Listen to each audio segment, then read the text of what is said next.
नमस्कार। जब भी हम राजस्थान का नाम सुनते हैं तो जहन में क्या आता है? शायद भव्य महल, है ना?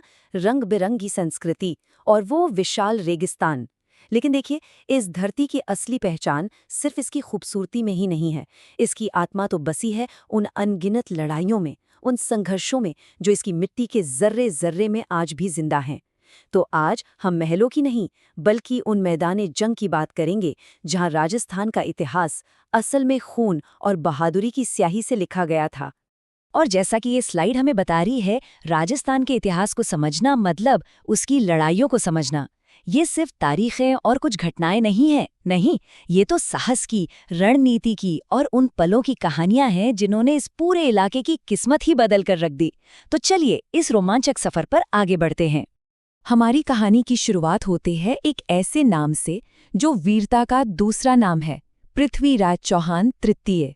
उनका दौर सिर्फ अंदरूनी चुनौतियों का नहीं था, बल्कि एक ऐसी बाहरी ताकत आ रही थी जो हिंदुस्तान का नक्शा हमेशा हमेशा के लिए बदलने वाली थी। पृथ्वीराज का सफर, जी, वो तो जीतों से भरा हुआ था। 1182 में महोबा पर एक बड़ी जीत हासिल की और फिर 1191 में तराइन के मैदान पर मोहम्मद गोरी को एक करारी शिकस्त दी। उस वक्त तो ऐसा लगा मानो उन्हें कोई हरा ही नहीं सकता। लेकिन किस्मत ने एक ऐसी करवट ली जिसकी किसी ने कल्पना भी नहीं की थी। ठीक 1 साल बाद उसी मैदान पर इतिहास पलटने वाला था। ये किस्मत का एक, कह सकते हैं, अविश्वसनीय खेल था। पहले युद्ध में गोविंदराज तोमर ने गौरी को बुरी तरह घायल किया और उसे पीछे हटने पर मजबूर कर दिया। पृथ्वीराज की शानदार जीत हुई। लेकिन दूसरे युद्ध में गौरी पूरी तैयारी और एक नई रणनीति के साथ लौटा, और इस बार नतीजा बिल्कुल उल्टा था। पृथ्वीराज हार गए। इतिहासकार हसन निजामी तो ये भी कहते हैं कि उन्हें कुछ समय के लिए गौरी की अधीनता भी माननी पड़ी थी। सिर्फ 1 साल, और 1 साल में ही जीत हार में बदल गई। अच्छा, पृथ्वीराज चौहान के बाद राजस्थान की राजनीति में एक नया दौर शुरू होता है, और इस दौर के महानायक हैं राणा सांगा। सांगा सिर्फ एक राजा नहीं थे, वो एक ऐसे लीडर थे जिन्होंने एक नई और ताकतवर चुनौती यानी मुगलों का सामना करने के लिए बिखरे हुए राजपूत राज्यों को एक झंडे के नीचे लाकर खड़ा कर दिया। अपनी आखिरी और सबसे बड़ी लड़ाई से पहले राणा सांगा को हराना लगभग नामुमकिन लग रहा था। उन्होंने दिल्ली के सुल्तान इब्राहिम लोधी को एक नहीं बल्कि 2-2 बार हराया, पहले खातौली में और फिर बांडी में। इसके बाद उन्होंने मालवा के महमूद खिलजी द्वितीय को गागरौन में हराया, और कमाल की बात तो यह है कि खानवा से ठीक पहले उन्होंने बयाना में बाबर की सेना को भी धूल चटा दी थी। मतलब एक के बाद एक शानदार जीतें। खानवा का युद्ध देखिए, वो सिर्फ 2 सेनाओं की टक्कर नहीं थी, वो एक महागठबंधन था। राणा सांगा ने अपने नेतृत्व में आमेर, मारवाड़, बीकानेर जैसे बड़े बड़े राजपूत राज्यों को इकट्ठा किया। इतना ही नहीं, उन्होंने अफगान नेता महमूद लोधी को भी अपने साथ मिला लिया। ये मुगलों के खिलाफ एक ऐसा मोर्चा था जिसकी किसी ने उम्मीद नहीं की थी। शायद उस दौर के सबसे बड़े राजपूत गठबंधनों में से एक। लेकिन इतने बड़े गठबंधन के सामने बाबर की सेना भले ही छोटी थी, पर उसकी तकनीक नई थी। उसकी बेहतर रणनीति और पहली बार इस्तेमाल हुई तोपों ने युद्ध का पूरा पासा ही पलट दिया। खानवा में बाबर की जीत एक टर्निंग पॉइंट साबित हुई। इस एक हार ने न सिर्फ राजपूत संघ को तोड़ दिया, बल्कि भारत में मुगल साम्राज्य की वो नींव रखी जो अगली कई सदियों तक टिकी रही। अब हम आते हैं उस नाम पर जो अपने आप में प्रतिरोध का प्रतीक है, महाराणा प्रताप। एक ऐसा राजा जिसने इतने बड़े और ताकतवर मुगल साम्राज्य के सामने झुकने से साफ इनकार कर दिया, तब भी जब वो मैदान में लगभग अकेले खड़े थे। उनकी कहानी हिम्मत और आज़ादी के जज्बे की कहानी है। प्रताप का नाम आते ही हल्दी घाटी का युद्ध याद आता है। ये दोनों एक दूसरे के बिना अधूरे हैं। ये लड़ाई इतनी जबरदस्त और इतनी महत्वपूर्ण थी कि सोचिए, आज भी इतिहासकार इसकी सही तारीख पर एकमत नहीं है। कुछ कहते हैं ये 18 जून को हुई, तो कुछ 21 जून को। यही बात दिखाती है कि ये सिर्फ एक लड़ाई नहीं थी, बल्कि एक अमर गाथा बन चुकी है। इतिहासकार कविराजा श्यामल दास के मुताबिक महाराणा प्रताप की सेना में करीब 20,000 सैनिक थे। अब जरा इस संख्या को अपने दिमाग में रखिएगा, क्योंकि जब हम उनके सामने वाली सेना का आकार देखेंगे तब इस लड़ाई की असली तस्वीर साफ होगी।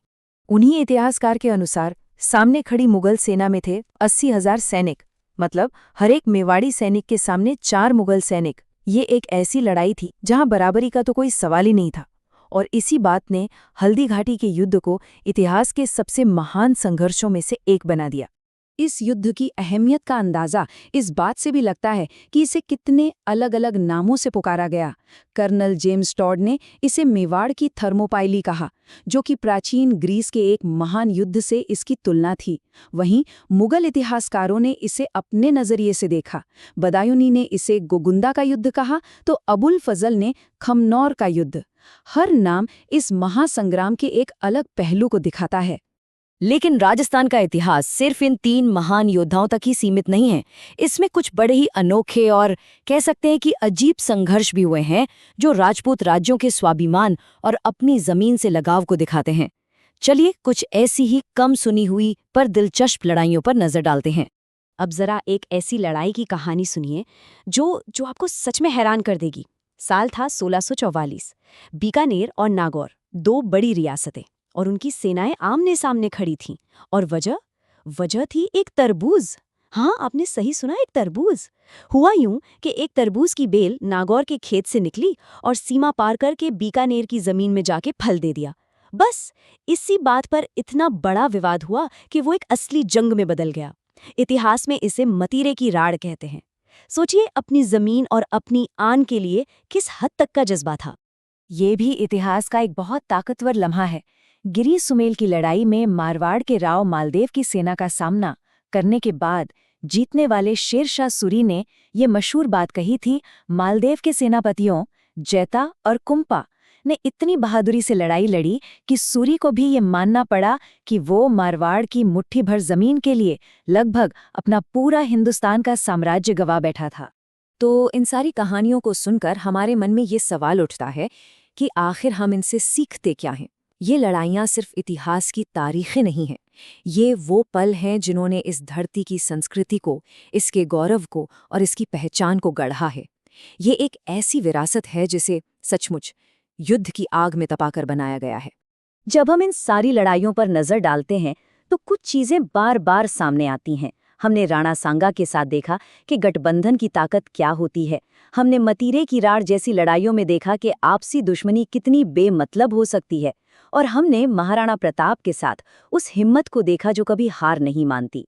तो ये सिर्फ राजाओं और तारीखों की कहानी नहीं है, ये राजनीति, इंसानी जज्बे और अपनी जमीन से गहरे जुड़ाव की कहानी है। तो आखिर में एक सवाल हमारे सामने खड़ा होता है कि जब कोई समाज, कोई संस्कृति सदियों तक संघर्ष की आग में तपती है, तो वो उसके लोगों के चरित्र को कैसे गढ़ती है? वो जो एक जिद है, वो स्वाभिमान, वो लड़ने की भावना, क्या आज भी हमें राजस्थान की कला में, वहाँ के संगीत में और वहाँ के लोगों के स्वभाव में उस विरासत की गूंज सुनाई देती है? ये एक ऐसा सवाल है जो हमें इस धरती की रूह को और गहराई से समझने का मौका देता है।